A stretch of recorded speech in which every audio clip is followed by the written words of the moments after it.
हिंद दोस्तों, आप सभी लोग कैसे हैं। आई होप कि आप सभी लोग बहुत ही अच्छे होंगे।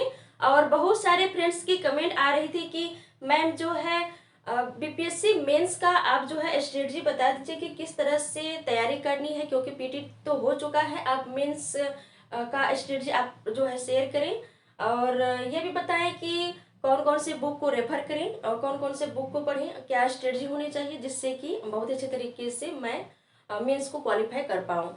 तो इसी दृष्टिकोण को देखते हुए जो है मैं आज वीडियो आप लोगों के लिए लेकर के आई हूँ। तो चलिए हम लोग डिस्कस करते हैं बीपीएससी मेंस के बारे में। तो बीपीएससी मेंस स्ट्रेटजी हम लोग देखेंगे कि क्या क्या जो है इसमें आप लोगों को स्ट्रेटजी अपनानी चाहिए जिससे कि आप लोग बहुत अच्छे तरीके से इसको क्वालिफाई कर पाएंगे।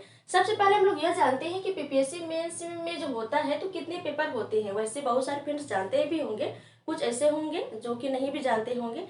तो आप लोग यहाँ पे जो है थोड़ा जो जानते हैं उसके लिए कोई बात ही नहीं, जो नहीं जानते हैं यहाँ पे जान ले। तो बीपीएससी मेंस में जो है 4 पेपर होते हैं। कितने पेपर? 4 पेपर होते हैं। तो एक होता है आपका सामान्य हिंदी होता है जो कि एक क्वालिफाइंग पेपर होता है। और यह जो है आपके मेंस के मार्क्स में इसका मार्क्स जो है ऐड नहीं होता है, सिर्फ क्वालिफाइंग पेपर होता है। क्वालिफाई होंगे तभी जाकर के जो आपका मेंस का पेपर चेक होगा। ओके, जो जीएस पेपर 1, 2 एंड ऑप्शनल आपका होता है। तो पहले सबसे लोग यह जान लेते हैं कि सबसे पहले तो आपका सामान्य हिंदी हो गया।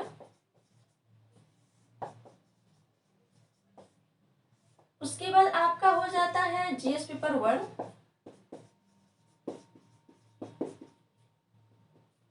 फिर आपका हो जाता है जीएस पेपर 2।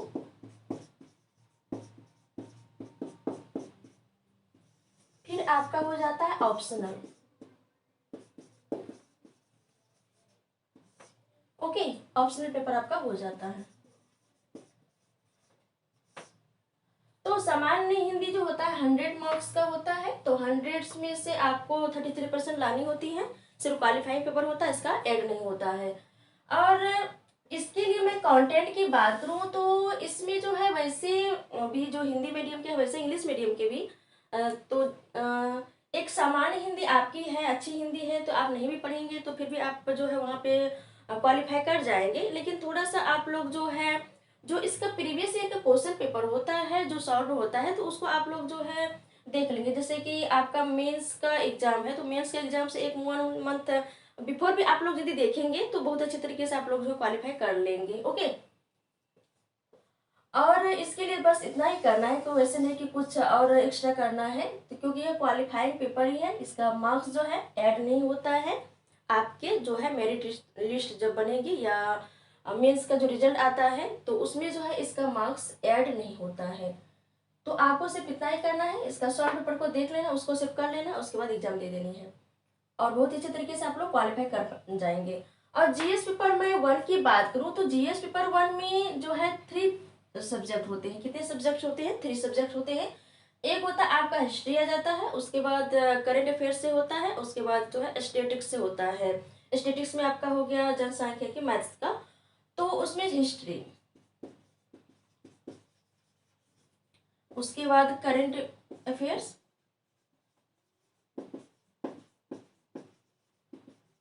करंट अफेयर्स में भी जो है अधिकतर मैं बात करूँ तो वो नेशनल इंटरनेशनल जो रिलेशन होता है उससे ज़्यादा क्वेश्चन देखने को मिलता है। बीच बीच में आपको यहाँ से और कुछ भी देखने को मिलेगा। यदि जो 6 मंथ या 1 ईयर के बीच जो भी मोस्ट इम्पोर्टेंट जो भी इशू होते हैं, करंट इशू होते हैं या इवेंट होते हैं तो उससे भी कुछ क्वेश्चन यहाँ पे देखने को मिलते हैं। लेकिन इसमें मेन जो बात करें तो वह जो होता है आपका नेशनल इंटरनेशनल जो रिलेशन होता है उससे क्वेश्चन रहता है। और आगे मैं बात करूं तो वो होता है स्टैटिक्स का क्वेश्चन, या कहे तो मैथ में डीआई जो होता है डाटा इंटरप्रेशन, उससे क्वेश्चन रहता है। ओके, तो चलिए हम लोग यहाँ पे कंटेंट की बात कर लेते हैं। हिस्ट्री से कहाँ से क्वेश्चन आती है? तो हिस्ट्री में जो है क्वेश्चन आती है तो मुख्य रूप से देखें तो यहाँ पर जो है मॉडर्न हिस्ट्री से क्वेश्चन देखा जाता है। किससे? मॉडर्न हिस्ट्री से क्वेश्चन देखा जाता है। कुछ पार्ट आपको मिडाइवल एंड एंशिएंट का भी देखने को मिलेंगे, जैसे कि आपका आर्ट एंड कल्चर जो होता है तो आर्ट एंड कल्चर जैसे कि पाल कला हो गया, मौर्य कला तो आपका एंशियंट का पार्ट हो गया, उसके बाद पाल कला आपका मिडाइवल का पार्ट हो गया, तो ये हो गया। उसके बाद पटना कलम है, तो वह बिहार से रिलेटेड है। उसके बाद इस तरह से मधुबनी पेंटिंग है। तो यह जो है, तो कुछ जो आपको मिडाइवल एंड एंशियंट, तो उसके लिए ऐसा नहीं है कि पूरे बुक को जितना सिलेबस है मिडाइवल एंशियंट को उसको पढ़ना ही नहीं, जो चीजें आ रही हैं बस उसको ही पढ़ना है। तो इसके क्या क्या जो टॉपिक मेन में हो जाते हैं हिस्ट्री के, तो हिस्ट्री में आपको जो है क्या क्या टॉपिक हो जाते हैं, तो दो आपको जो यहाँ पे आंदोलन कहें, आंदोलन नहीं, विद्रोह, विद्रोह या आंदोलन भी ले सकते हैं।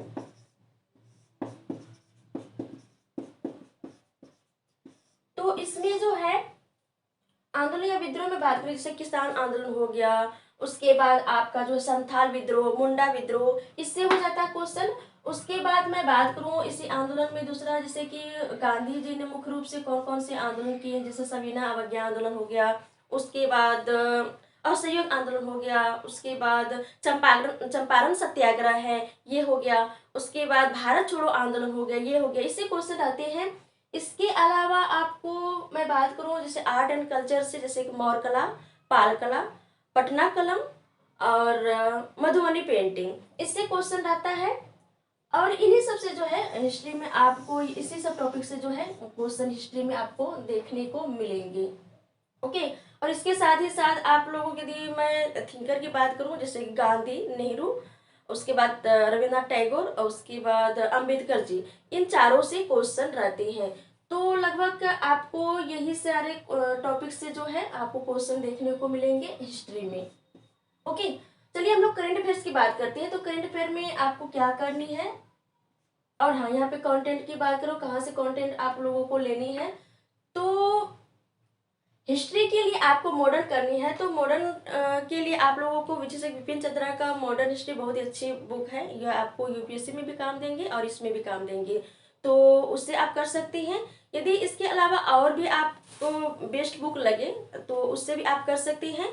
और बिहार के लिए आप लोगों को कहाँ से करना है, क्योंकि बिहार से भी हिस्ट्री में क्वेश्चन आते हैं, जैसे कि बिहार का जो विभाजन हुआ और बिहार की उभरती जो उसकी विकसित अवस्थाएं या बात करें तो किस तरह से उसका जो है अभी तक, वैसे तो उस तरह से विकास नहीं हुआ है बिहार का, फिर भी पहले की अपेक्षा अभी कितनी विकास हुई उससे क्वेश्चन आ जाती है। उसके बाद पश्चिमी शिक्षा, तो बिहार के कंटेंट के लिए आप लोग जो इम्तियाज अहमद, मैं जैसे करी थी, तो मैं इम्तियाज अहमद, उसके बाद विपिन चंद्रा, ये सारे बुक से करी थी। और इसके साथ गांधी, नेहरू, टैगोर का एक स्पेक्ट्रम बुक आती है उससे मैं करी थी।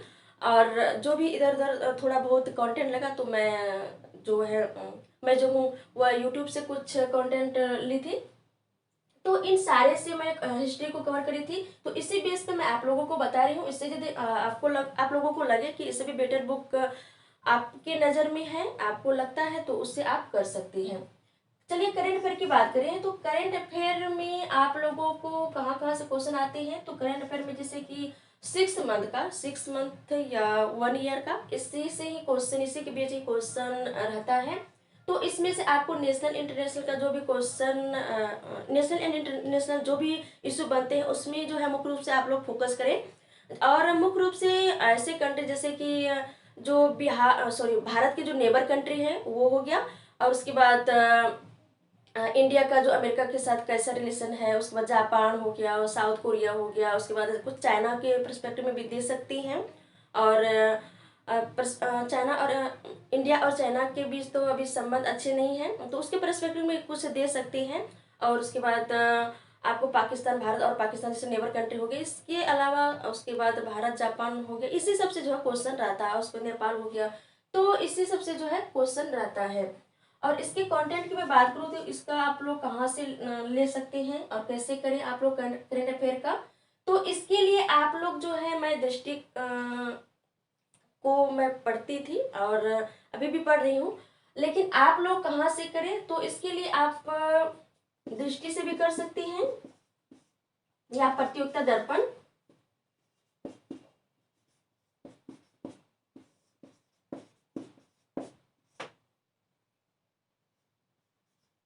ओके।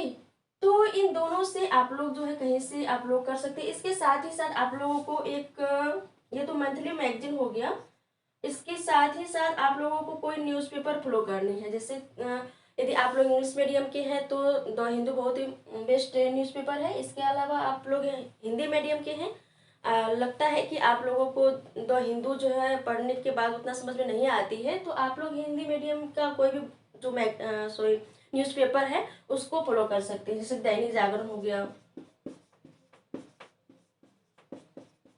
ये कोई भी, मैं ये नहीं कह रही हूँ कि सिर्फ आप लोग दैनिक जागरण को ही पढ़ें। तो इसके अलावा जैसे एक प्रभात खबर है, उसके बाद हिंदुस्तान है, तो कोई भी न्यूज़पेपर को आप लोग फॉलो करेंगे तो इतना ही करना है आप लोगों को। इसके अलावा यदि आप लोग चाहें तो एक द विजन का भी आता है, वो भी इम्पोर्टेंट है, मंथली पीडीएफ आती है। उसके बाद उसका नोट्स भी आता है, यदि आप लोग के पास अवेलेबल है तो उससे भी आप लोग कर सकती हैं। तो करंट अफेयर के लिए आप लोगों को इतना करनी है। चलिए बात करते हैं मैथ्स के बारे में। मैथ्स का जो है, मैथ्स में डीआई से क्वेश्चन आता है, डाटा इंटरप्रेशन से क्वेश्चन आता है। 4 तरह के डीआई होते हैं। एक आपका हो जाता है पाई चार्ट से हो जाता है, उसके बाद आपका एक लाइन वाला हो जाता है, उसके बाद एक आपका इस तरह से आलेख वाला हो जाता है। इस तरह से आपका डाटा दिया हुआ रहेगा, इस तरह से क्वेश्चन, इसी तरह से जो डाटा दिया हुआ रहता है उसी में से चार तरह के डाटा रहते हैं और 4 क्वेश्चन रहते हैं। तो उसी में से आपको 2 क्वेश्चन को चूज करके बनानी होती है। और पर क्वेश्चन में जो है जैसे मान लीजिए कि 4 क्वेश्चन है तो एक क्वेश्चन फर्स्ट नंबर, उसके बाद दूसरे क्वेश्चन। तो पर क्वेश्चन में जो 5 क्वेश्चन इसके अंदर रहता है, 5 या 6 भी रहता है, कभी कभी 4 भी रहता है। तो वो डिपेंड करता है एग्जामर के ऊपर कि किस बेस पर वो जो है पेपर को सेटिंग करता है। ओके, तो ये रहा आप लोगों के लिए जीएस पेपर 1 के लिए। और मैं यहाँ पे बात करूँ क्वेश्चन की संख्या कितनी रहती है। तो देखिए, हिस्ट्री में 6 क्वेश्चन रहते हैं जिसमें कि आप लोगों को 3 करनी होती है। और करंट अफेयर में भी 6 क्वेश्चन रहते हैं जिसमें कि आप लोगों को 3 करनी होती है। और उसको स्टेटिक्स में 4 क्वेश्चन रहते हैं जिसमें कि आप लोगों को कितनी करनी, 2 करनी है। तो इसमें देखिए आप लोगों के पास यहाँ पे जो है आपके पास ऑप्शन ज़्यादा अधिक हो जाते हैं, चॉइस अधिक हो जाते हैं, तो इसमें आप लोग चूज करके बना सकते हैं। तो यह बहुत ही आपके पास यह कहीं इस दृष्टिकोण से कि यदि आप लोगों के पास अच्छी तैयारी है तो 6 क्वेश्चन यदि आते ही है 6 क्वेश्चन, तो इसमें से 3 क्वेश्चन तो आ ही जाएंगे। कितना भी फास्ट करेगा एग्जामिनर फिर भी 3 क्वेश्चन आ ही जाएंगे। ओके, इसी तरह से आपका करंट अफेयर में हो गया, उसी तरह से आपका डीआई में हो गया। तो ये रहा जीएस पेपर 1 के लिए। चलिए हम लोग बात करते हैं जीएस पेपर 2 के बारे में।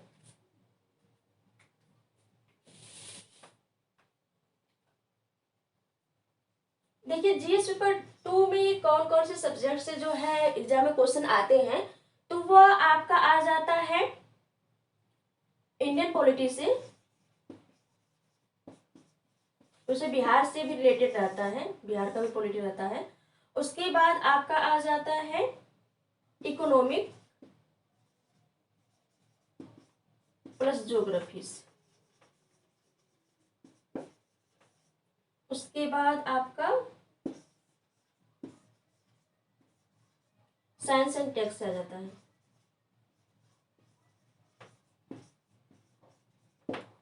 ओके, तो इंडियन पॉलिटी से कितनी क्वेश्चन आती है, तो इंडियन पॉलिटी से 4 क्वेश्चन आती है। उसके बाद इकोनॉमिक एंड ज्योग्राफी से 4 क्वेश्चन आती है। उसके बाद साइंस एंड टेक्स से जो है 4 क्वेश्चन आती है। इसमें से आप लोगों को 3 करनी होती है, इसमें से भी आप लोगों को 3 करनी होती है, इसमें से आपको 2 करनी होती है। देखिए, जीएस पेपर 1 की हम लोग बात किए थे तो वहाँ पे चॉइस हम लोगों के पास ज्यादा था। उसमें से हम लोगों को जो भी हम बेटर तरीके से जानते हैं उसको जो है करना होता है वहाँ पे।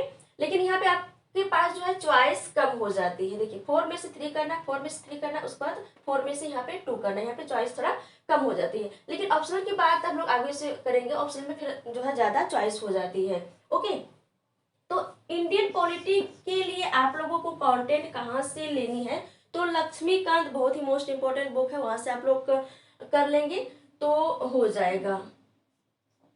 और इसके अलावा आप लोगों को कुछ जो है इंडियन पॉलिटी के साथ ही साथ कुछ बिहार से रिलेटेड भी आप लोगों को यहाँ पे दे दिए जाएंगे कि बिहार के पॉलिटिक्स से रिलेटेड। तो उसके लिए सिर्फ जो आप लोगों को इम्तियाज अहमद के बुक को ही रेफर करनी है। और इसके बारे में जीएस पेपर वन के बारे में जब बता रही थी तो उसमें मैं भी बताई थी। तो एक ही बुक को जब कर लेंगे तो अलग अलग पार्ट वहाँ पे डिवाइड है अलग अलग सब्जेक्ट का, तो उसको यदि कर लेंगे तो वही जो है सारे के लिए काम आएंगे। वैसे मैं आप लोगों के लिए सजेस्ट करी थी पीटी में भी, तो पीटी में पढ़ लिए होंगे तो इसमें पढ़ने में आप लोगों को सुविधा होगी, उसमें जो है आप लोगों को रिवीजन हो जाएंगे। ओके, तो यह इंडियन पॉलिटी की बात रही। और इंडियन पॉलिटी में कुछ ऐसे मुद्दे या इस ऐसे मुद्दे से क्वेश्चन आ जाते हैं जो कि करेंट से रिलेटेड होते हैं। किससे रिलेटेड होते हैं? करेंट से रिलेटेड होते हैं। तो ध्यान रखें कि जब आप लोग पेपर पढ़ेंगे तो पेपर पढ़ने के दरमियान जो पॉलिटी से रिलेटेड होगा तो उसको आप लोग क्या कर लेंगे कि पॉलिटी का एक अलग से कॉपी बना लेंगे जो कि करंट पॉलिटी से रिलेटेड होगा, तो उसका अलग अलग टॉपिक बना लेंगे जो कि आपको इंडियन पॉलिटी का जो भी क्वेश्चन एग्जाम में आएंगे वहां पे आप लोगों को मदद मिलेगी। और इसके साथ ही साथ एग्जाम में यह होता है कि देखिए पीटी तो बहुत सारे स्टूडेंट जो है क्वालिफाई करेंगे, लेकिन मेंस सारे स्टूडेंट जितने स्टूडेंट पीटी क्वालिफाई करते हैं तो वे सारे तो मेंस क्वालिफाई नहीं कर जाते हैं। तो रीजन यही होता है कि आप जितना भी क्वेश्चन आता है सारे स्टूडेंट मेंस देते हैं, लगभग सारे स्टूडेंट देते हैं। तो उनमें से जो है सारे का क्वालिफाई नहीं होने का कारण उसके बाद एग्जामिनर भी इस दृष्टिकोण से सेट करता है कि सारे क्वालिफाई नहीं कर पाए। तो क्यों नहीं कर पाते हैं, उसमें से आप कैसे बेस्ट निकले, तो वह बेस्ट आपके आंसर राइटिंग का बेस्ट निकलने का तरीका क्या होता है? तो वही होता है कि आप आंसर में कितना जो है थोड़ा जो है उसको आप बहुत ही अच्छे तरीके से प्रिपेयर करते हैं, उसमें थोड़ा सा इनोवेट करते हैं, उसमें किस तरह से आप लोग जो है अदर स्टूडेंट की अपेक्षा आप अपने आंसर को डिफरेंट बनाते हैं, तो वो आप पे डिपेंड करता है। तो जब तक आप बहुत ही अच्छे तरीके से तैयारी नहीं करेंगे और अपने आंसर को करेंट से रिलेट करके नहीं लिखेंगे एग्जाम में, तब तक जो आपका आंसर औरों स्टूडेंट्स की अपेक्षा डिफरेंट नहीं होगा, बेटर नहीं होगा, तब तक आप क्वालिफाई वहां पे नहीं कर पाएंगे। तो इसी दृष्टिकोण से जो है जब भी आप लोग न्यूज़पेपर पढ़ें तो वहां पे ध्यान रखिए कि कौन कौन से सब्जेक्ट से जो आ रही है। जैसे इकोनॉमिक्स का, इसे हम लोग आगे चर्चा करेंगे, आगे बात करेंगे इसके बारे में। तो पॉलिटी के बारे में बात करते हैं। तो पॉलिटी में ध्यान रखें कि जो भी न्यूज़पेपर आप लोग पढ़ रहे हैं तो पॉलिटिक्स आया तो उसका जो है आप अलग कॉपी बना लेंगे, उसमें आप लोग नोट करते जाएंगे, आपको आगे काम आएंगी। चलिए आगे बात करते हैं इकोनॉमिक्स प्लस ज्योग्राफी के बारे में। देखिए इकोनॉमिक्स और ज्योग्राफी के लिए आप लोगों को कंटेंट कहाँ से लेनी है, तो इसके लिए मैं इकोनॉमिक्स की पहले बात करती हूँ। तो 9 से लेकर के 12 तक जो एनसीईआरटी है उसको आप लोगों को कर लेनी है।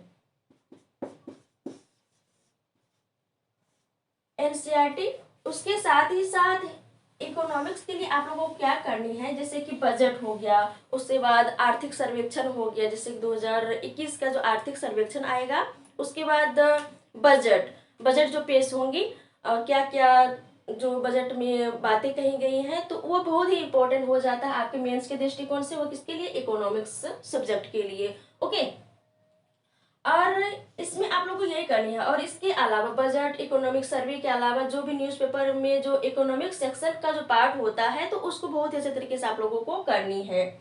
तो ये रहा इकोनॉमिक्स के लिए। और चलिए बात करते हैं ज्योग्राफी।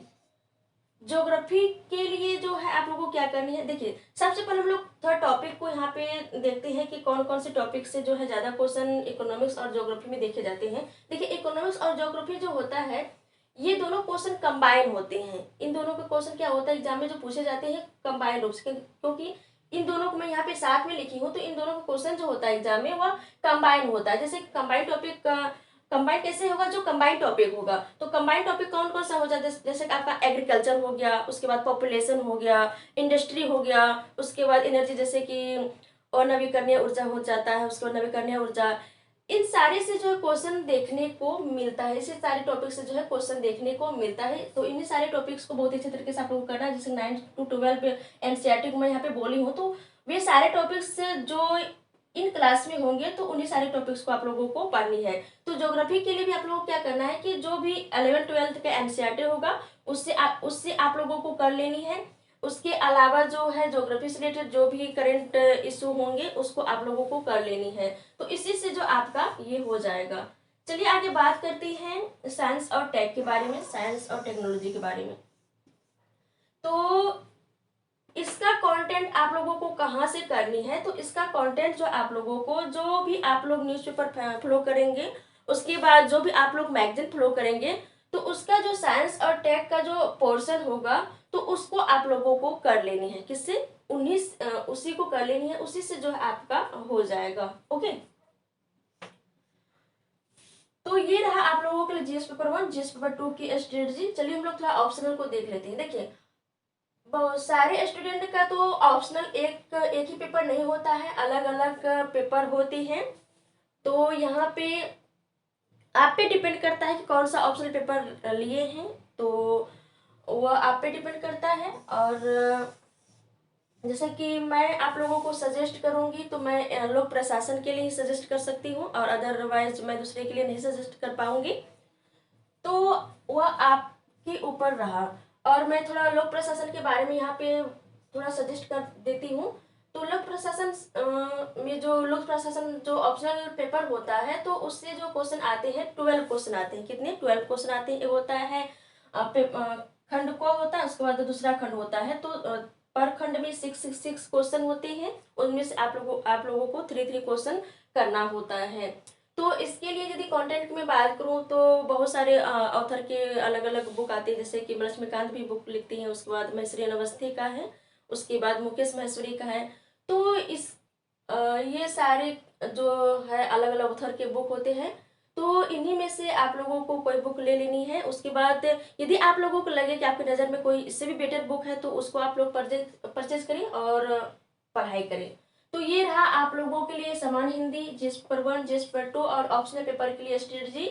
और लोक प्रशासन के अलावा जो भी आपके ऑप्शनल पेपर है तो वो आप पे डिपेंड करता है।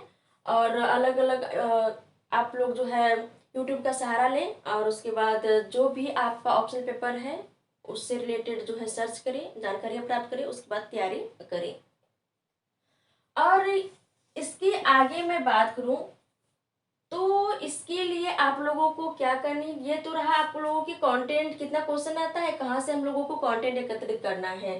कंटेंट के साथ साथ आप लोगों को आंसर राइटिंग, मेंस में मुख्य बात ये है तो वह आंसर राइटिंग ही है। जब तक आपका आंसर राइटिंग नहीं करेंगे, जब तक आप लोग लिखने का अभ्यास नहीं करेंगे, तो किसी भी शर्त में आप लोग जो है मेंस को क्वालिफाई नहीं कर पाएंगे। तो मेन फोकस जो आप लोगों को करना है आंसर राइटिंग। ये सारे करने के साथ साथ जो आप लोगों को आंसर राइटिंग में फोकस करनी है, ये सारे करते रहेंगे, आंसर राइटिंग नहीं करेंगे तो वहां पे नहीं लिख पाएंगे, क्योंकि लिमिटेड टाइम होता है। आपको एक पेपर के लिए जो है आप लोगों को 3 आवर दिया जाता है, तो 3 आवर में आप लोगों को 8 क्वेश्चन करने होते हैं। तो वहां पे थोड़ा जो टाइम मैनेजमेंट करना डिफिकल्ट हो जाती है। यदि आप लोग बहुत अच्छे तरीके से तैयारी नहीं किए रहेंगे, तो यदि तैयारी किए रहेंगे तब आपको वहां पे दिक्कत नहीं होगी। ओके, तो तैयारी के साथ साथ आंसर राइटिंग, तैयारी और आंसर राइटिंग दोनों किए हुए रहेंगे तब आपको जो है वहां पे एग्जाम में दिक्कतें नहीं होंगी। तो इसीलिए आप लोग जो है, ये रहा आपका जो तैयारी, उसके भी साथ साथ आपका ये आंसर राइटिंग, ये दोनों करेंगे तभी जा करके जो है आप लोग जो है मेंस को बहुत ही अच्छे तरीके से क्वालिफाई कर पाएंगे। तो ये रहा आप लोगों के लिए बीपीएससी मेंस का स्ट्रेटजी। तो ये वीडियो कैसा लगा आप लोग कमेंट बॉक्स में कमेंट करके जरूर बताएं। और अभी तक आप लोग इस फिल्म में नए सदस्य हैं तो इस फिल्म के सदस्य बनने के लिए इस चैनल को सब्सक्राइब करें। तो चलिए फिर मिलते हैं आपके नेक्स्ट वीडियो में, तब तक के लिए जय हिंद, जय भारत।